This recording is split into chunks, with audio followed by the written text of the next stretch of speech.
Buenas tardes, estamos en la Escuela Normal Superior de México con el doctor Sebastián Pla para presentar el libro Miradas diversas a la enseñanza de la historia, publicado por la Universidad Pedagógica Nacional el año de 2012. En particular, el texto que el doctor Pla coordina el libro, junto con dos colegas, Javier Ledesma y creo que Julia Salazar. Y en esta ocasión vamos a hablar sobre la aportación del texto del doctor, que se denomina Evaluación de un texto histórico en el bachillerato.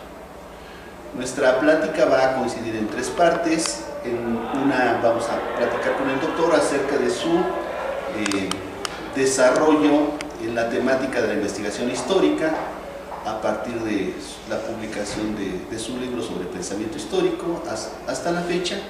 Luego nos vamos a enfocar al texto y finalmente vamos a cerrar con algunos comentarios sobre el seminario que organiza en la Universidad Pedagógica Nacional y el cuarto encuentro de REDIE que se realizará en septiembre en la Universidad Autónoma de Querétaro. Doctor Plaza, usted bienvenido. Vamos a empezar con un perfil sobre su producción teórica. Entonces nos gustaría que nos comentara acerca de el libro Pensar Históricamente. Bueno, pues muchas gracias por la invitación, Gerardo. Para mí es un placer venir aquí a la Normal porque siempre he creído que hay que estar cerca de los maestros, si no lo que hacemos no sirve de nada, ¿no? Y además en el posgrado y en la Pedagógica Nacional pues recibimos mucho de sus alumnos. Sobre mi perfil profesional, yo he pasado muy diversas etapas, no solo de investigación, también de gestión escolar. He sido director de una secundaria muchos años, pero realmente cuando entendí o vi mi gusto por lo educativo fue cuando terminé mi carrera de historia y a pesar de que me fascina la historia, la investigación histórica tal cual frente a las fuentes, o en los archivos, me gustaba, pero no me llenaba. Tuve la fortuna de muy chavo de empezar a trabajar en rincones de lectura, cuando se estaba desarrollando el proyecto.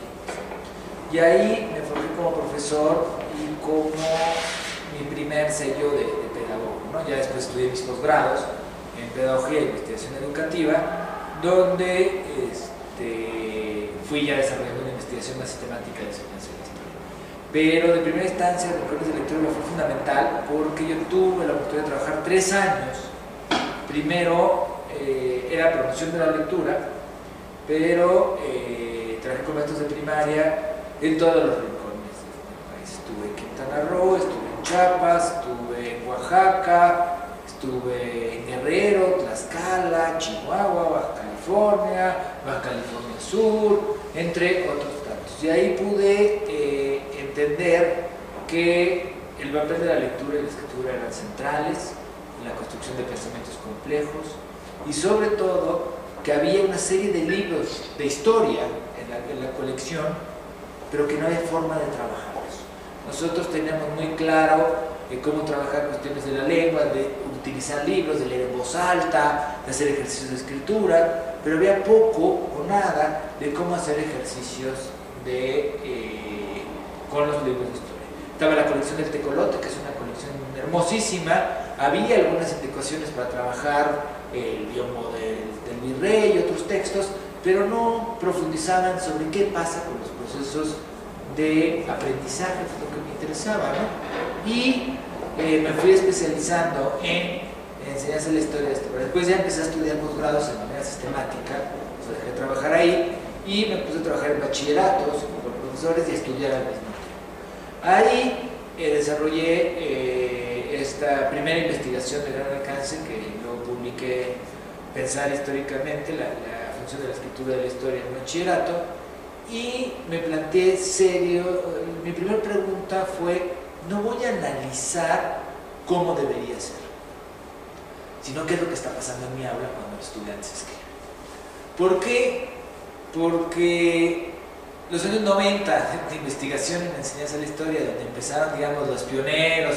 Si no nos vamos hasta los 60, de San Marás, Tijerina en los 50, si te quieres ir hasta Repson en el siglo XIX, a principios del XX, te vas. Pero realmente quienes empiezan a preocuparse de la historia en los años 90, que hacen propuestas interesantes, tienen una visión muy, digamos, historiográfica, muy de el principio de la historia es una ciencia y lo que hay que llevar a las aulas es la ciencia histórica adaptada a la edad, ¿no? Porque toman mucho estudios sobre, digamos, muy paleotianos en cierto momento y hacen sus teorías. Y luego está repleta la literatura de buenas intenciones. Yo le llamo casi de manera irónica nuestra literatura deontológica, en el sentido de que todo es deber ser, ¿no? Y eso lo veo muchísimo con los estudiantes de licenciatura. Y pues bueno, ahorita estoy dando clases en el Instituto Mora, chicos de quinto semestre de historia, y le digo, ¿qué van a hacer ustedes de licenciatura? No, pues yo voy a investigar un tema, escribir sobre un tema, y luego voy a decirles a los profesores cómo deben enseñarlos. Entonces, yo digo, oigan, ¿cómo va a decir un profesor que lleva 20 años, tú que nunca has dado clases, solo porque si estudiaste a fondo un tema, ya sabes cómo debe de ser? Entonces, me preocupé más por qué es lo que pasa, ¿sí? ¿Cuáles son los procesos que están dándose cognitivos, pero también en su vínculo con esto? Entonces me di cuenta que la escritura de la historia en el aula es distinta a la historia profesional, ¿sí? Y distinta a la que se usa en la vida cotidiana, ¿no? O sea, la escritura escolar es fundamentalmente una escritura para la escuela. Hay un trabajo de Green muy interesante de los años 90 estadounidenses que hace unas encuestas y hace unas revisiones de textos con los chicos y se da cuenta que el texto de los estudiantes solo tiene un lector, solo está designado a un lector y ese lector es el profesor, ¿sí? Y eso implica, por ejemplo, dar por supuesto cosas en el momento que escribimos, ¿sí? Escriben, dan por hecho cosas que saben que el profesor sabe. Entonces son textos muy particulares porque, a pesar de ser escritos, están inmersos en un proceso oral del aula muy interesante, ¿no? Entonces, aunque no trabajo la relación entre oralidad y escritura, sí surge esto. Me doy cuenta también cómo hay ciertos parámetros, por mi propia didáctica de la escritura de la historia, que se van asimilando o intento que se asemejen a la escritura científica, ¿sí? O la escritura, digamos, de la historiografía profesional.